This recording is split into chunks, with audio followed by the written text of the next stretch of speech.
Episode 17. The Power of Individuation. Most people spend their lives trying to fit in. From childhood, they learn the rules. What is acceptable, what is admired, what is rewarded, what is expected. Slowly, they begin adapting themselves to match those expectations. They adjust their behavior, their opinions, their appearance, their ambitions, their personality, and for a while, this works. They gain approval, acceptance, recognition, a sense of belonging. But beneath the surface, something else begins to happen. The individual slowly drifts away from themselves. Carl Jung believed this was one of the great psychological dangers of modern life. Not failure, not rejection, not suffering. The loss of individuality, the loss of the authentic self. To Jung, the solution was a lifelong process he called individuation, and he considered it one of the most important journeys a human being could undertake. Individuation is the process of becoming who you truly are, not who society wants you to be, not who your family expects you to be, not who your fears force you to become, but who you actually are beneath all the masks. At first glance, this sounds simple. Just be yourself. People say it all the time. But Jung understood something many people overlook.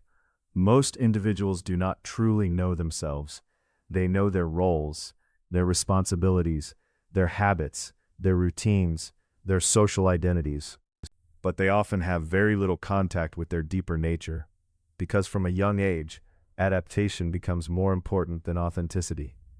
Imagine a tree growing inside a small box. The tree continues growing, but its shape becomes distorted by the limitations surrounding it.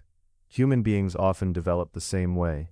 Their potential continues growing, but social expectations shape the direction. Over time, the person forgets what natural growth would have looked like.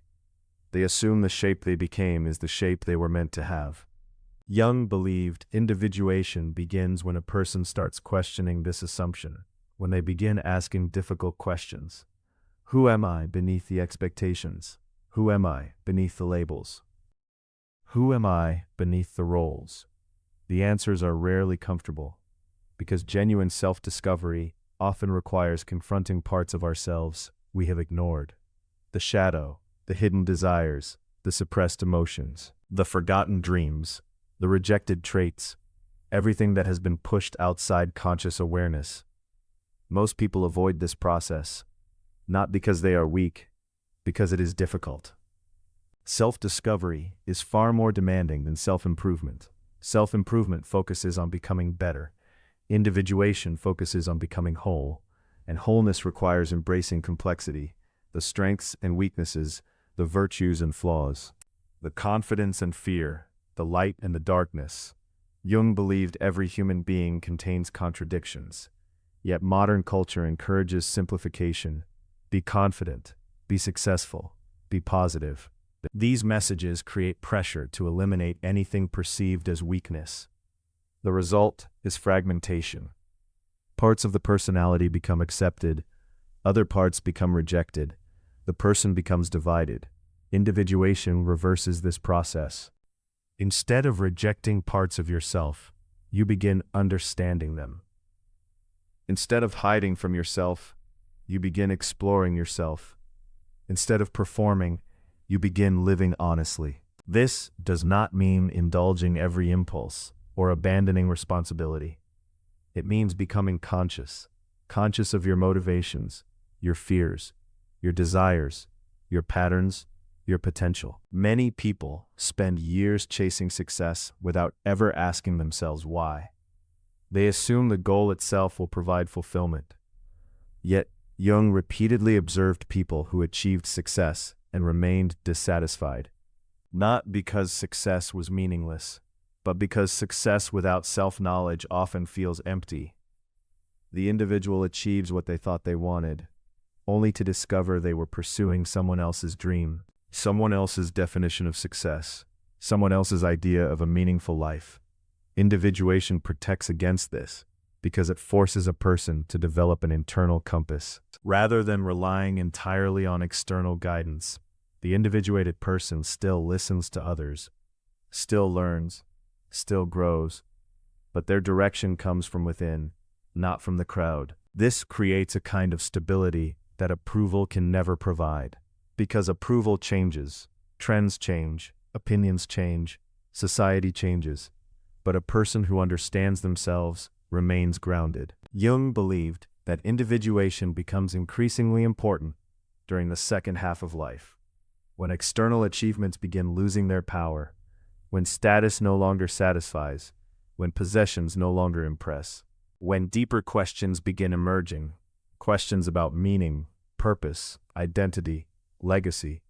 Many people experience this as a crisis, a midlife crisis, a spiritual crisis, an existential crisis. Jung saw it differently. He saw it as an invitation to finally begin the work of becoming oneself. Unfortunately, many people ignore the invitation. They distract themselves, work harder, consume more, stay busy, anything to avoid confronting deeper questions. Yet the questions remain, patiently waiting, because the psyche naturally seeks completion. It naturally seeks wholeness. And until that need is addressed, dissatisfaction often persists. One of the most important aspects of individuation is learning to tolerate uncertainty. The authentic self is not always obvious. There is no map, no instruction manual, no guaranteed path. The journey unfolds through reflection, experience, mistakes, growth, and courage. Especially courage, because authenticity often requires disappointing people, not intentionally. The moment you stop living entirely according to expectations, some people become uncomfortable. The moment you start speaking honestly, some people disagree. The moment you become more authentic, some relationships change. This is unavoidable. Yet Jung believed the alternative was far worse: living a life disconnected from yourself. A life built entirely around performance, a life that belongs to everyone except you. The purpose of individuation is not perfection. Perfection is impossible. The purpose is integration, wholeness, authenticity, the gradual alignment between who you are and how you live. In the end, Jung believed that every human being faces a choice: remain what the world expects, or become what you truly are. The first path offers comfort, the second offers meaning. The first offers approval, the second offers authenticity. The first is easier, the second is transformative, and perhaps that is why Jung considered individuation the central task of life. Because the greatest achievement is not becoming successful, it is becoming yourself.